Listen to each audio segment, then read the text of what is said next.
नमस्कार बच्चों, मैं संतोष कुमार एक बार फिर से आपका स्वागत करता हूं अपने इस YouTube चैनल संतोष टीचिंग हब में। और आज के सेशन में बच्चों आपके लिए जो है क्लास 10th का पॉलिटी का चैप्टर नंबर 1 जो है पावर शेयरिंग है ना। पॉलिटी का चैप्टर नंबर 1 जो है पावर शेयरिंग, उसका MCQ लेकर आया हूं। तो चलिए आज का सेशन जो है हम लोग स्टार्ट करते हैं। और पहला क्वेश्चन आपके सामने ये रहा। पहला क्वेश्चन क्या बोलता है, in Belgium out of the total population 59% live in the Flemish region. देखिए बेल्जियम की कहानी बता रहा है कि बेल्जियम में जो है 59% लोग जो है 59% लोग कहाँ रहते थे, फ्लेमिश रीजन में। कौन सा रीजन में, फ्लेमिश रीजन में रहते थे।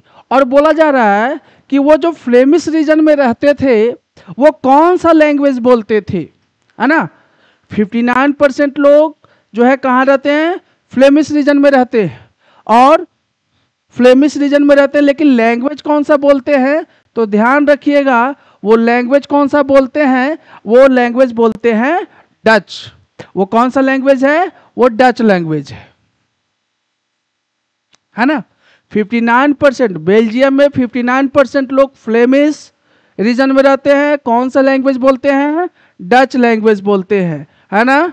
आगे देखिएगा 40% जो लोग हैं वो कहाँ रहते थे, वेलोनिया रीजन में रहते थे। वेलोनिया रीजन में कहाँ रहते थे, वेलोनिया रीजन में रहते थे। वेलोनिया रीजन में, वेलोनिया रीजन में। और 40% लोग वेलोनिया रीजन में रहते हैं।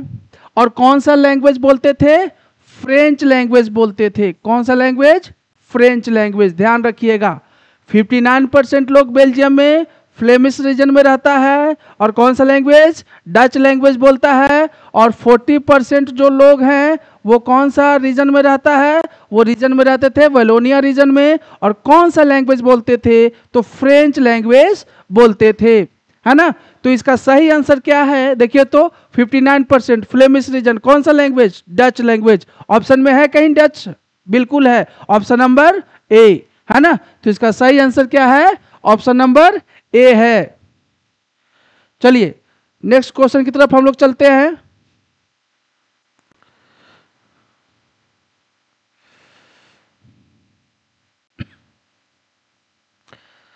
देखिएगा सेकंड क्वेश्चन आपके सामने क्या है, in Belgium there were tensions between the Dutch speaking and dash speaking communities during the 1950s and 60s। देखिए बोला जा रहा है कि 1950 से 1960 के बीच में बेल्जियम में दो कम्युनिटीज के बीच में जो है टेंशन चल रहा था।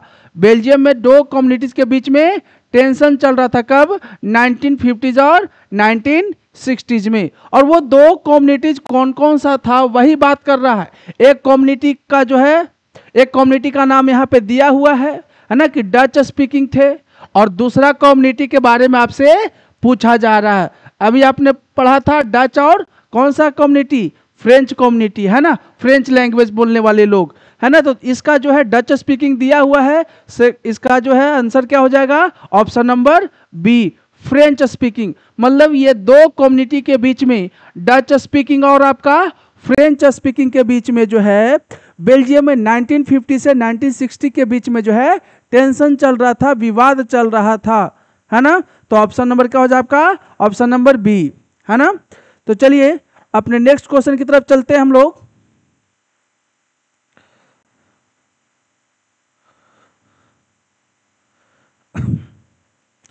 आपका नेक्स्ट क्वेश्चन ये आपके रहा सामने, है ना। थर्ड क्वेश्चन है, क्वेश्चन नंबर 3 क्या बोल रहा है, in the island in the island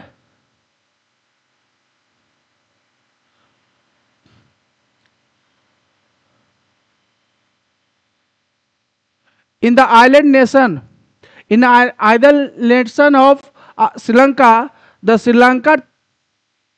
Lankan Tamil population is concentrated in the dash and dash of the country। देखिए बोला जा रहा है कि श्रीलंका में जो श्रीलंकन तमिल्स थे, श्रीलंका की कहानी बता पूछ रहा है आपसे, श्रीलंका का है ये। बोला जा रहा है कि श्रीलंका में जो है तमिल पॉपुलेशन जो था, है ना, कौन सा पॉपुलेशन? तमिल पॉपुलेशन। ये जो आपका तमिल पॉपुलेशन है, बोला जाए कि श्रीलंका में तमिल पॉपुलेशन जो है किस इलाके में रहते थे, श्रीलंका के किस पार्ट में रहते थे, किस कॉर्नर में रहते थे, है ना। ऑप्शन नंबर ए है आपका south and west, option number B south and east, option number C north and central, option number D north and east. तो ध्यान रखिएगा, श्रीलंका में जो श्रीलंकन तमिल्स थे, है ना, श्रीलंकन तमिल्स जो थे, श्रीलंकन तमिल्स जो थे वो श्रीलंका के किस पार्ट में रहते थे? वो रहते थे नॉर्थ एंड ईस्ट पार्ट में, है ना। श्रीलंका के नॉर्थ एंड ईस्ट वाले पार्ट में जो है श्रीलंकन तमिल्स रहते थे, है ना। चले नेक्स्ट क्वेश्चन की तरफ हम लोग चलते हैं। आपका क्वेश्चन नंबर 4 ये रहा आपके सामने। क्वेश्चन नंबर 4 क्या है?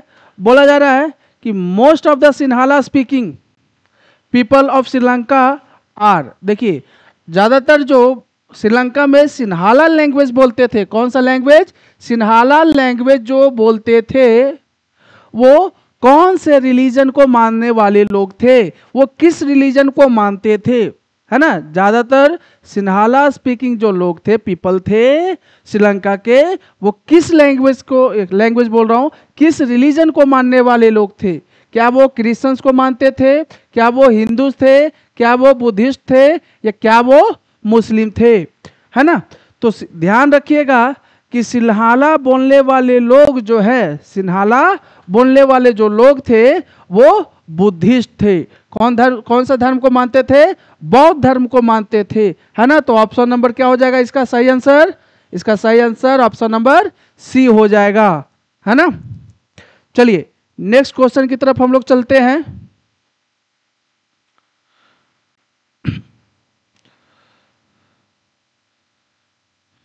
आपका नेक्स्ट क्वेश्चन है क्वेश्चन नंबर 5 आपके सामने। क्या?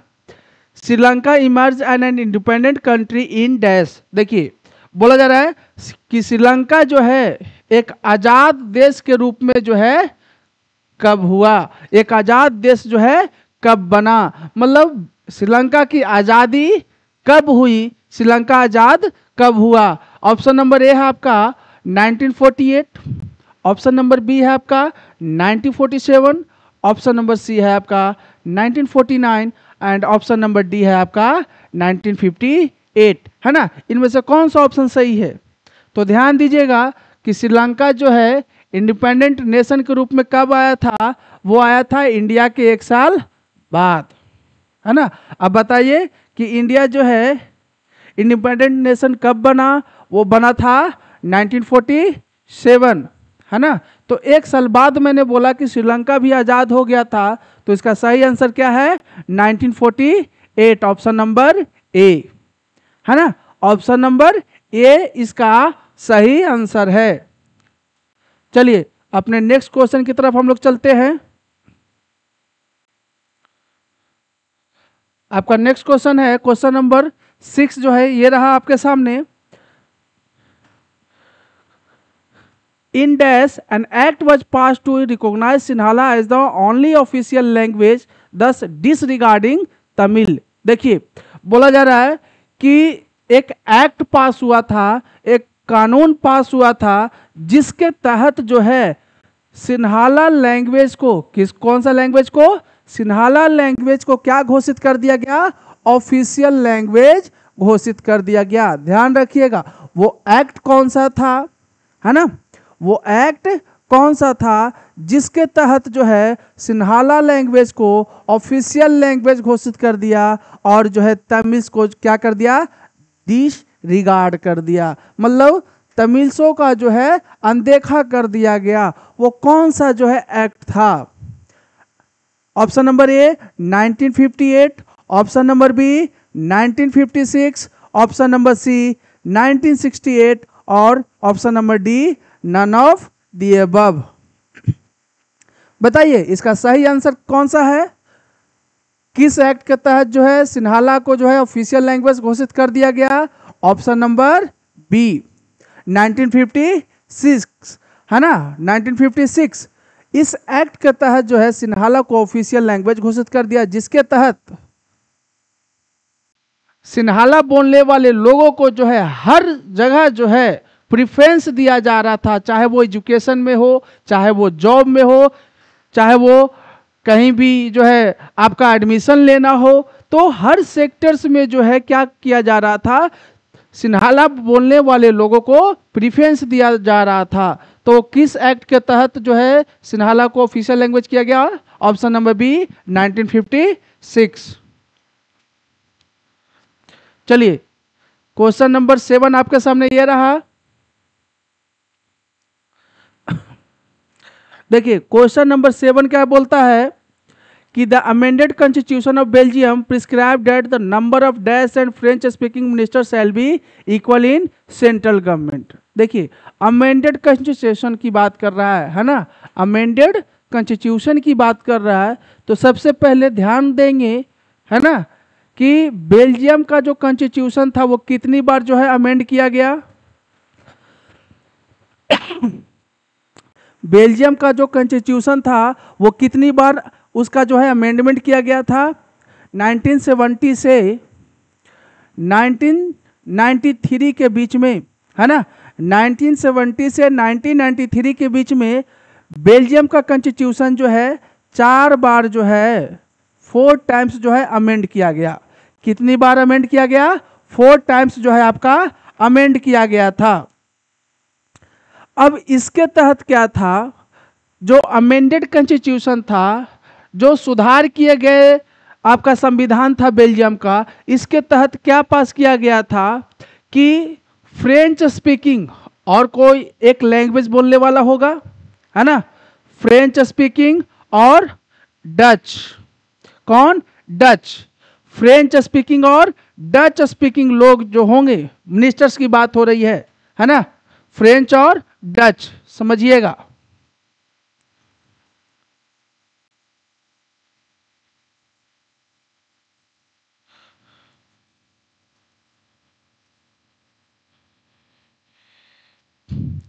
देखिएगा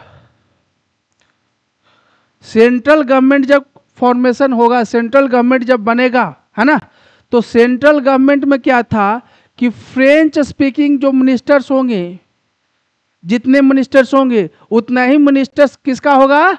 डच स्पीकिंग का मिनिस्टर्स होगा।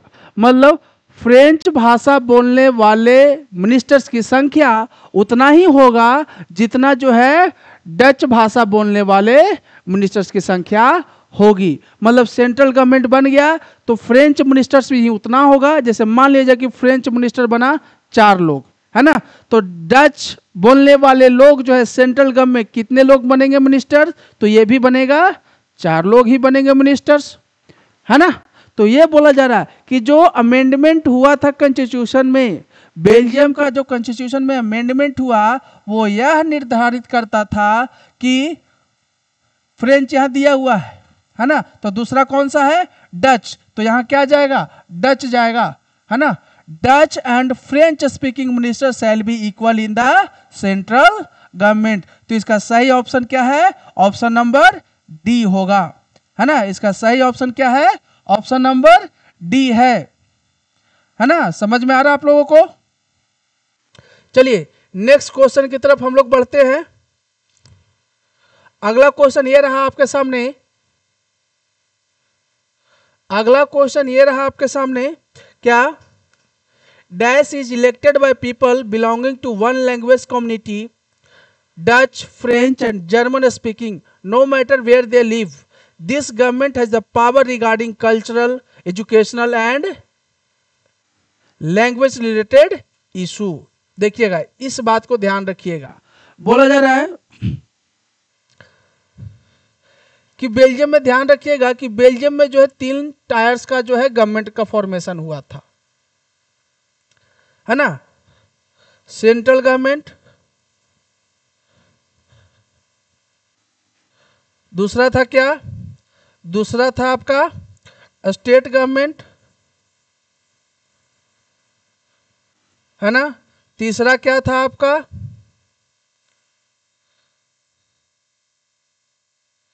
तीसरा था आपका कम्युनिटी गवर्नमेंट, है ना, कम्युनिटी गवर्नमेंट। समझिएगा, बेल्जियम में 3 टायर्स का गवर्नमेंट काम करती थी। पहला था सेंट्रल गवर्नमेंट, है ना, दूसरा था स्टेट गवर्नमेंट, और तीसरा जो टायर था, इसी टायर से आपका क्वेश्चन दिया हुआ था। तीसरे टायर का कम्युनिटी गवर्नमेंट का काम क्या था, है ना, कम्युनिटी गवर्नमेंट का काम क्या था, ये कम्युनिटी गवर्नमेंट का काम क्या था आपका, कम्युनिटी गवर्नमेंट का काम था, है ना, कि अपने लैंग्वेज को फॉलो करना, अपने लैंग्वेज में जो है उसमें सुधार करना, उसको फॉलो करना। अगर कहीं पे इशू होता है उसके कल्चर से रिलेटेड, लैंग्वेज से रिलेटेड और साथ में एजुकेशन से रिलेटेड, तो इन 3 चीज़ों पे, इन 3 मुद्दों पे जो है कानून बनाने का अधिकार जो है, लॉज फ्रेम करने का अधिकार जो है किसके पास था, वो था कम्युनिटी गवर्नमेंट के पास, है ना। चाहे वो कोई भी लैंग्वेज बोलता हो, डच हो, फ्रेंच हो, जर्मन हो, और डच बोलने वाले लोगों का जो है कम्युनिटी गवर्नमेंट में भी होंगे, वो भी होंगे, इनका अलग होगा फ्रेंच और इनका अलग होगा। तो समझिएगा, कम्युनिटी गवर्नमेंट का जो है रोल उस समय बहुत ज़्यादा था।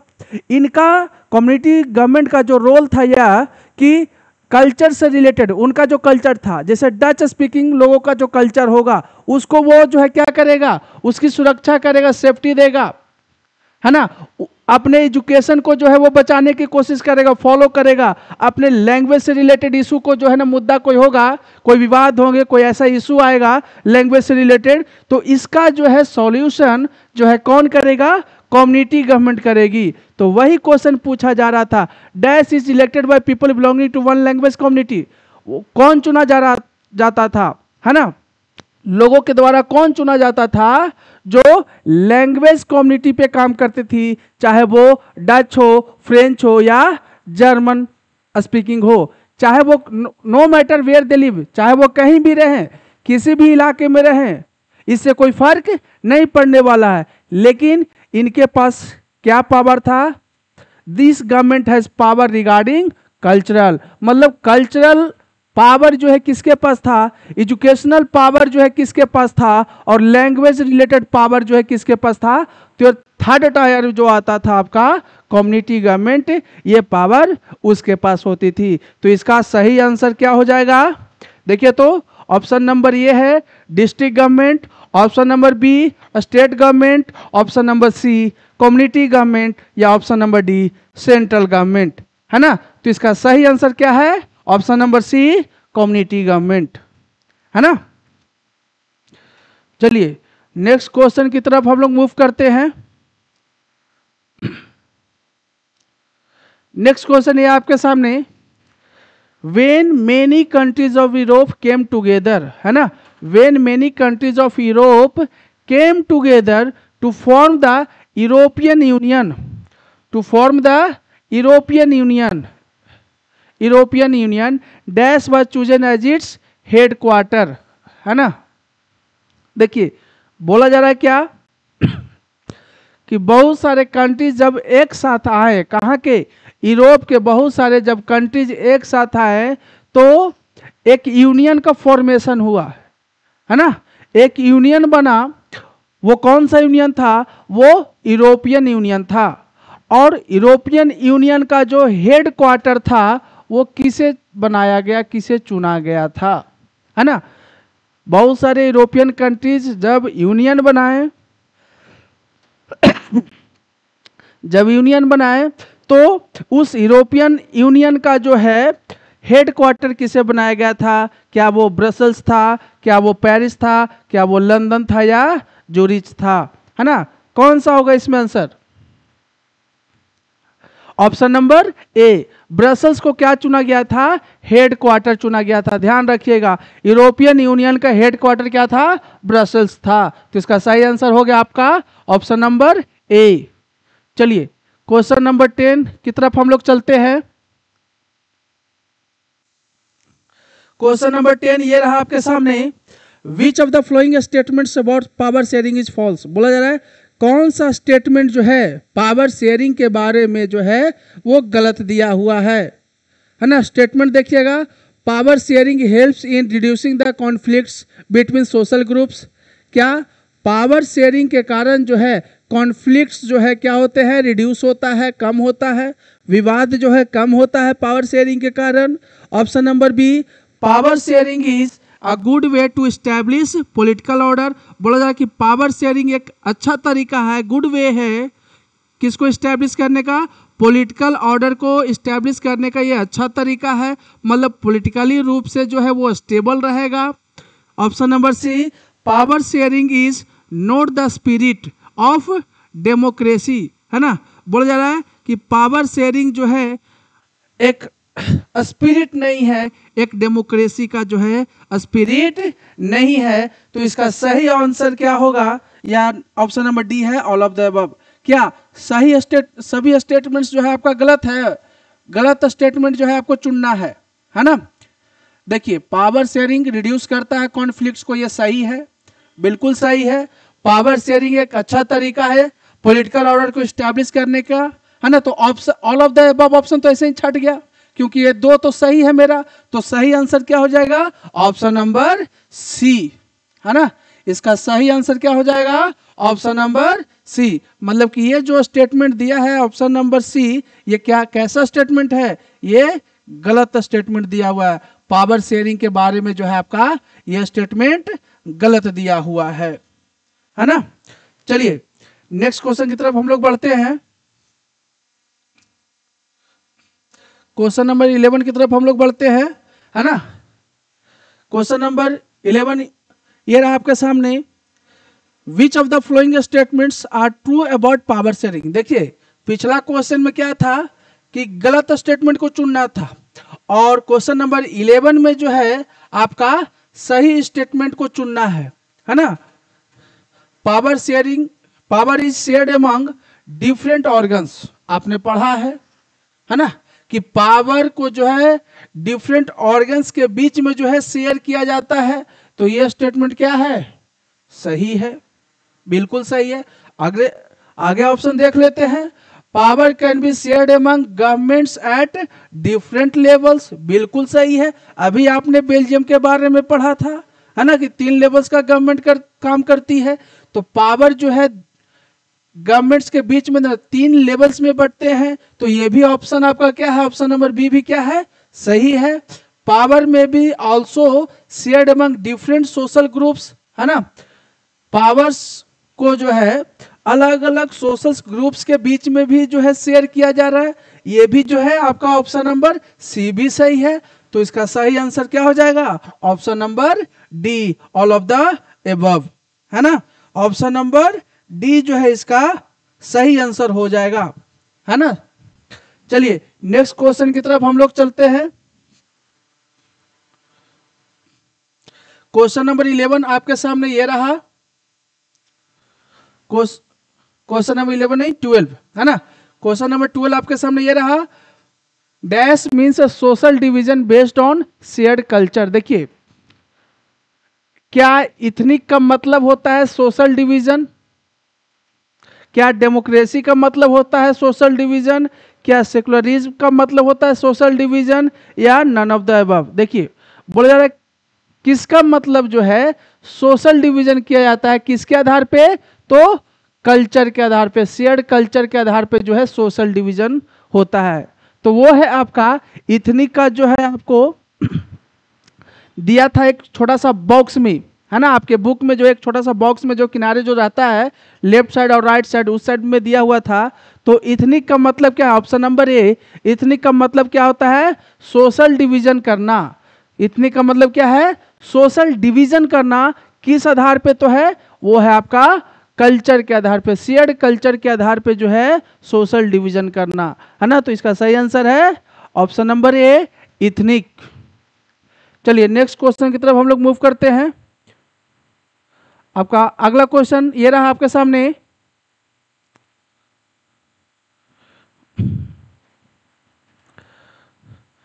Dash is a believe that the majority community should be able to rule a country in which ever way it wants by disregarding the wishes and needs of the minority, है ना। किसके अनुसार जो है ऐसा माना जाता है कि मेजॉरिटी कम्युनिटी को क्या करना चाहिए, मतलब जिसका मेजॉरिटी होगा उसको क्या करना चाहिए, कंट्री पे रूल करना चाहिए, है ना। ये भी जो है आपका कीवर्ड्स में जो है वो आपको दिया हुआ था, ग्रोसरी में ये भी दिया हुआ था।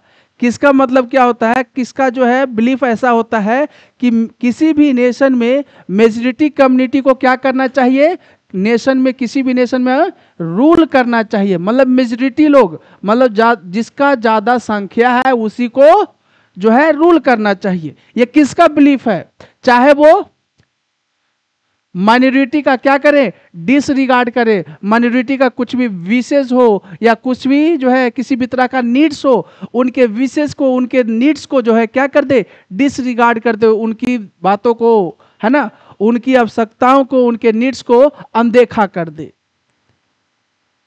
तो वो था आपका मेजोरिटेरियनिज्म, है ना। मेजॉरिटी की बात कर रहा है, यहां ध्यान दीजिएगा, मेजॉरिटी की बात कर रहा था कि किसका ऐसा मानना होता है कि मेजॉरिटी कम्युनिटी को क्या करना चाहिए, रूल करना चाहिए, शासन करना चाहिए, जिस तरीके से वो चाहे उस तरीके से वो शासन कर सकता है। माइनॉरिटी का चाहे वो क्या करे, उसके विशेष का, उसके नीड्स का क्या करे, डिसरिगार्ड करे, है ना। तो इसका सही ऑप्शन है ऑप्शन नंबर ए, मेजोरिटेरियनिज्म। चलिए नेक्स्ट क्वेश्चन की तरफ हम लोग मूव करते हैं।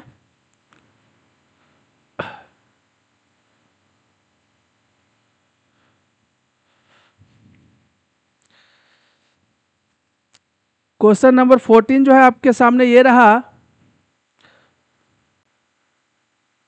क्वेश्चन नंबर 14 आपके सामने ये रहा, और क्वेश्चन नंबर 14 में क्या है कि dash in Belgium is a good example of power sharing among different social groups.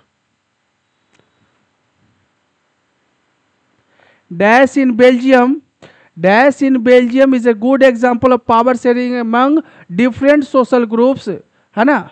तो वो सोशल ग्रुप्स कौन था, है ना। पावर शेयरिंग का बोला जाए कि बेल्जियम में जो एक अच्छा एग्जाम्पल रहा है पावर शेयरिंग का, कि वो अलग अलग डिफरेंट सोशल ग्रुप्स के बीच में जो है क्या करता था, पावर को शेयर किया गया था। अभी हमने क्वेश्चन किया था, है ना, फ्रेंच स्पीकिंग, है ना, डच स्पीकिंग, अपने लैंग्वेज को, अपने कल्चर को, अपने जो है एजुकेशन को, वो कौन सा जो है लेवल्स का गवर्नमेंट था, कौन सा गवर्नमेंट था जो अपने लैंग्वेज, एजुकेशन और कल्चर के ऊपर जो है कानून बनाने का अधिकार उसे दिया गया था, कम्युनिटी गवर्नमेंट, है ना। कौन सा गवर्नमेंट, तो वो क्या था, तो अलग अलग सोशल ग्रुप्स ही तो है, फ्रेंच है, डच है ना, तो अलग अलग सोशल ग्रुप्स है। तो कौन सा इसका आंसर होगा, है ना, ऑप्शन नंबर ए, कम्युनिटी गवर्नमेंट्स, है ना, ऑप्शन नंबर ए इसका सही आंसर है। चलिए नेक्स्ट क्वेश्चन की तरफ हम लोग मूव करते हैं। अगला क्वेश्चन आपके सामने ये रहा।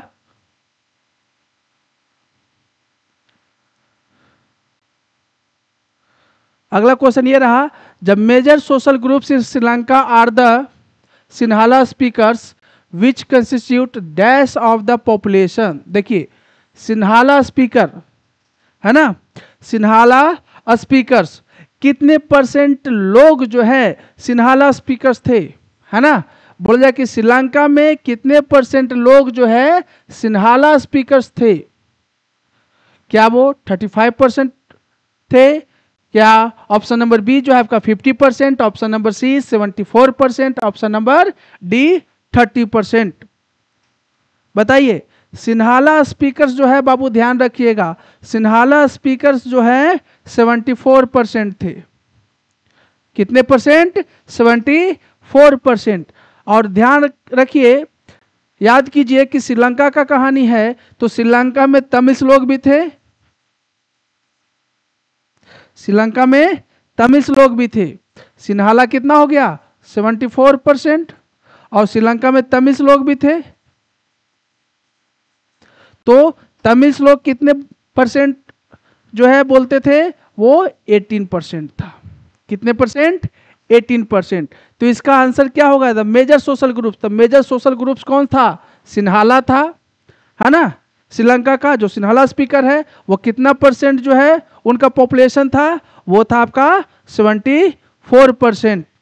और तमिल्सों का जो है पॉपुलेशन क्या था? 18% जो है वो तमिल्स थे, है ना। तो इसका सही ऑप्शन क्या हो गया? ऑप्शन नंबर सी।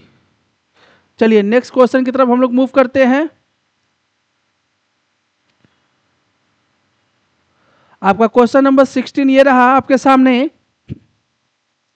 क्वेश्चन नंबर 16 क्या बोलता है? In the capital city Brussels 80% of people speak dash. देखिए ब्रसेल्स की कहानी बता रहा है कि ब्रसेल्स में, बेल्जियम का है ना। तो ब्रसेल्स में जो है 80% लोग जो है क्या बोलते थे भाई?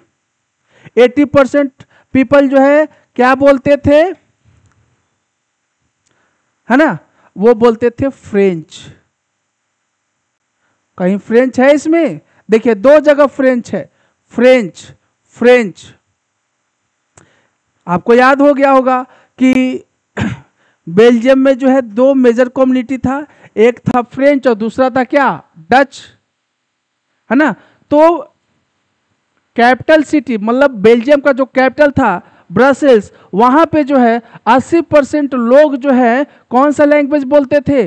फ्रेंच लैंग्वेज बोलते थे। और 20% जो लोग थे वो कौन सा लैंग्वेज बोलते थे? तो डच लैंग्वेज हो जाएगा, होगा ना। दो मेजर कम्युनिटी था, एक फ्रेंच दूसरा डच। तो ये हो गया आपका कि ब्रसेल्स में जो है 80% लोग जो है फ्रेंच भाषा बोलते थे और 20% लोग जो है डच भाषा बोलते थे। तो इसका सही आंसर क्या हो गया? ऑप्शन नंबर ए, है ना। इसका सही आंसर क्या हो गया? ऑप्शन नंबर ए हो गया। चलिए नेक्स्ट क्वेश्चन की तरफ मूव करते हैं।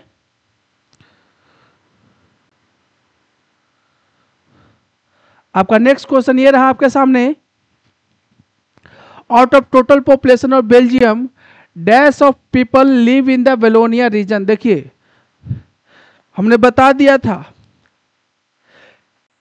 कि बेल्जियम में जो है कितने परसेंट लोग जो है कौन से रीजन में रहते थे? बेल्जियम के वेलोनिया रीजन में जो है कितने परसेंट लोग रहते थे? मैंने बताया था अभी। कितने परसेंट लोग? 40% लोग। हमने बताया था ना 40% लोग कौन से रीजन में? वेलोनिया रीजन में रहते थे। और कौन सा लैंग्वेज, अगर लैंग्वेज बोल दिया तो कौन सा लैंग्वेज जो है आप लोग बोलोगे? तो वेलोनिया रीजन में रहने वाले लोग जो 40% थे वो फ्रेंच भाषा बोलते थे।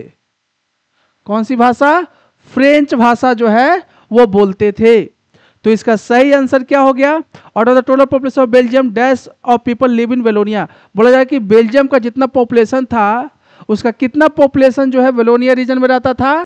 तो 40%। ऑप्शन नंबर ए हो गया 40%। और अगर लैंग्वेज की बात करते हैं, हालांकि लैंग्वेज यहाँ पे दे दिया है आपका कि यस एंड स्पीक फ्रेंच, है ना। अगर लैंग्वेज नहीं दे, अगर लैंग्वेज के जगह पे ब्लैंक दे दे यहाँ पे तो आप कर लीजिएगा, है ना। फ्रेंच लैंग्वेज बोलते थे। चलिए नेक्स्ट क्वेश्चन की तरफ हम लोग मूव करते हैं। आपका नेक्स्ट क्वेश्चन ये रहा, क्वेश्चन नंबर 18 जो है, Belgium has borders with France, Netherlands dash and Luxembourg. देखिए बेल्जियम का जो बॉर्डर था वो किसके साथ जो है मिलता था? तो बेल्जियम का बॉर्डर जो है फ्रांस के साथ, है ना, नीदरलैंड्स के साथ, लग्जमबर्ग के साथ, और एक देश था। कौन सा था? वो था आपका जर्मनी। ऑप्शन नंबर डी जो है, ऑप्शन नंबर डी होगा इसका सही आंसर, है ना। बेल्जियम का बॉर्डर जो था 4 देशों के साथ मिलता था, वो था फ्रांस, नीदरलैंड, लग्जमबर्ग और आपका जर्मनी हो गया। तो इसका सही आंसर क्या हो गया? Option number D. चलिए नेक्स्ट क्वेश्चन की तरफ हम लोग मूव करते हैं। आपका नेक्स्ट क्वेश्चन ये रहा आपके सामने, dash is A violent conflict between opposing groups within a country that becomes so intense that it appears like a war। देखिए बोला जा रहा है कि 1960 नहीं, ईयर तो नहीं दिया है, बस बोला जा रहा है कि कॉन्फ्लिक्ट हुआ था, वायलेंट कॉन्फ्लिक्ट हुआ बिटवीन अपोजिंग ग्रुप्स, दो अलग अलग ग्रुप्स के लोग थे, उनके बीच में जो है वायलेंट कॉन्फ्लिक्ट हुआ with in a country, country के अंदर ही, है ना, अपने ग्रुप्स के अंदर ही जो है दो अलग अलग ग्रुप्स थे, उनके बीच में ही क्या हो गया, कॉन्फ्लिक्ट हो गया, विवाद हो गया। और वो विवाद इतना बढ़ गया था, है ना, वो विवाद इतना बढ़ गया था कि ऐसा प्रतीत हो रहा है कि वो क्या था, एक वार था। तो वो कौन सा वार था, है ना, क्या वो सिविल वार था, प्रॉक्सी वार था, कॉलोनियल वार था, या नन ऑफ द अबव। आपने एक ही बार पढ़ा ही है ना, उस चैप्टर में आपने एक बार पढ़ा होगा सिविल वार, है ना। तो इसका सही ऑप्शन क्या हो जाएगा, ऑप्शन नंबर ए, है ना, ऑप्शन नंबर ए हो जाएगा। चलिए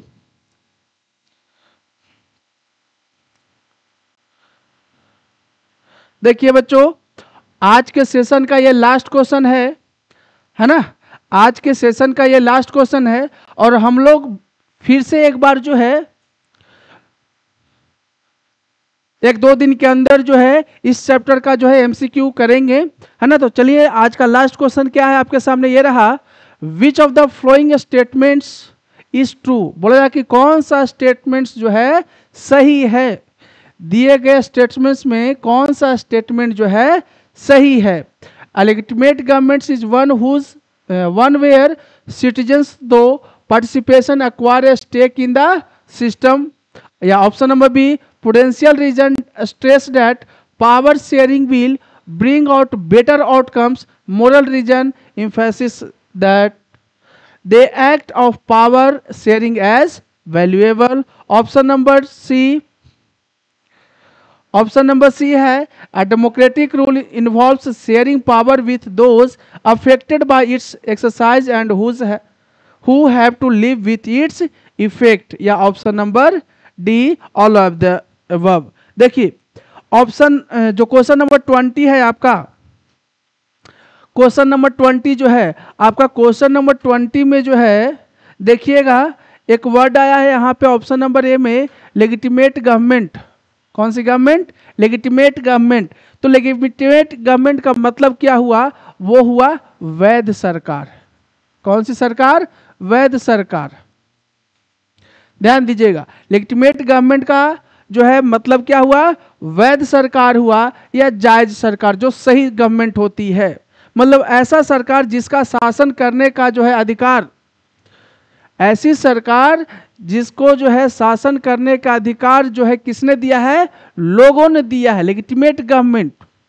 और लोग जो हैं उसमें क्या कर रहे हैं, पार्टिसिपेट कर रहे हैं, उस गवर्नमेंट में जो है क्या कर रहे हैं, पार्टिसिपेट कर रहे हैं। तो क्या ये सही है कि नहीं है, ये बिल्कुल सही है। ऑप्शन नंबर ए क्या है, सही है। ऑप्शन नंबर बी को देखिएगा, प्रूडेंशियल रीजन में क्या दे रहा है कि power sharing will bring out better outcomes. Power sharing जो है बेटर आउटकम्स जो को लाएगा, है ना, बिल्कुल सही है, यहीं से करेक्ट हो गया। मोरल रीजन में बोला जाए कि emphasis the very act of power sharing as valuable. Power sharing को वैल्यूएबल बताया जा रहा है। एक बताया गया क्या कि ये बेटर आउटकम्स को लाएगा, है ना, कि इसका जो है कंक्लूजन अच्छा निकलेगा, और दूसरा जो है वैल्यूएबल बताया जा रहा है। तो ऑप्शन नंबर बी भी क्या है आपका, बिल्कुल सही है। ऑप्शन नंबर सी में क्या बोला जा रहा है कि एक डेमोक्रेटिक रूल जहां पे होती है वो क्या इन्वॉल्व होता है, power sharing power with those affected by it's exercise. मतलब डेमोक्रेटिक रूल में क्या बोला जाए कि पावर ऐसे लोगों के साथ जो है शेयर किया जाता है जो काफी दिनों से, वर्षों से, है ना, सदियों से जो है वो क्या थे, अफेक्टेड थे। मतलब उनको पावर शेयर नहीं किया जाता था, उनको पावर शेयर करने नहीं दिया जाता था, पावर शेयर उनके साथ नहीं होता था, है ना। तो ये भी बिल्कुल क्या है, ऑप्शन नंबर सी भी क्या है आपका सही है। तो इसका जो है कौन सा स्टेटमेंट सही है, तो ऑप्शन नंबर क्या बच गया, ऑप्शन नंबर आपका डी बच गया, ऑल ऑफ द एबव, है ना। तो बच्चों आज के लिए बस इतना ही, और उम्मीद करेंगे कि आपको क्वेश्चंस जो है अच्छा लगा होगा, और क्वेश्चंस जो है आपको प्रीवियस ईयर्स में जो पूछा हुआ है वही क्वेश्चंस आपके करवाए जा रहे हैं, और भी क्वेश्चंस होंगे इसके ऊपर। मुझे लगता है कि 2 वीडियो और आएगा आपका, है ना। तो आज के लिए बस इतना ही, तब तक के लिए गुड नाइट।